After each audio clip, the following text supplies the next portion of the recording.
Isinusulong sa Senado ang pagpataw ng mas mabigat na parusa laban sa mga sangkot sa online scam. Kabilang na dyan ang pagpataw ng life imprisonment sa mga isisilbing hatol. Narito ang report.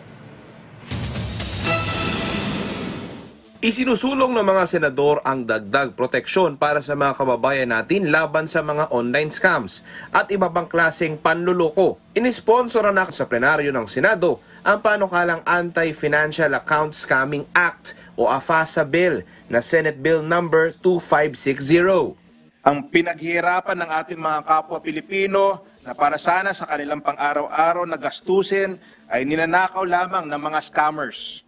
These are heinous crimes against our people, Mr. President, and it is upon us to ensure that they will be put to a stop as soon as possible.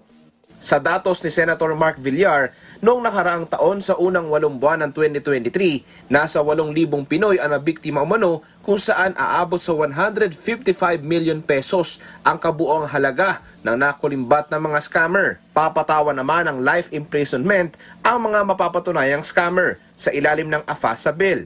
Paniwala ni Villar, mababawasan at matitigil ang paglaganap ng mga scams oras na maipasa na ang panukalang batas. Tumayo rin ang ilang senador para suportahan ang bill. Sa tala ng Bangko Sentral ng Pilipinas na binanggit ni Senate Majority Leader Jovel Villanueva, umaabot sa higit 42,000 na reklamo ang natanggap nila dahil sa financial fraud, identity theft, phishing at iba pang panluloko sa pagitan ng taong 2020 at 2021. Iba-iba raw ang modus. Ang ilan nagpapanggap pa raw na representative ng bangko. Ang iba naman nanloloko na rin sa pamamagitan ng pagbebenta ng moro-morong concert tickets. She was made to believe the tickets were legitimate. Hence, she transferred money to the digital bank account of the seller, only to be blocked later by the scammer.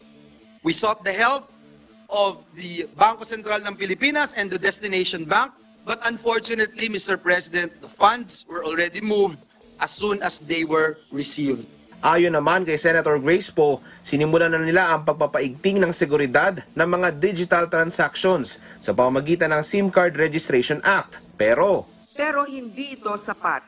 Kaya ngayon naman, hihigpitan natin ang seguridad ng ating mga financial accounts. They say that there are only two certain things in life, death and taxes. Ngayon, mukhang kinakailangan na nito ng amendment, death, taxes, and scams. ayon naman kay Senate President Juan Miguel Zubiri, actually, this is also a LEDAC measure. Yes, Mr. President. This is a priority. Daniel Manalastas para sa Pambansang TV sa Bagong Pilipinas.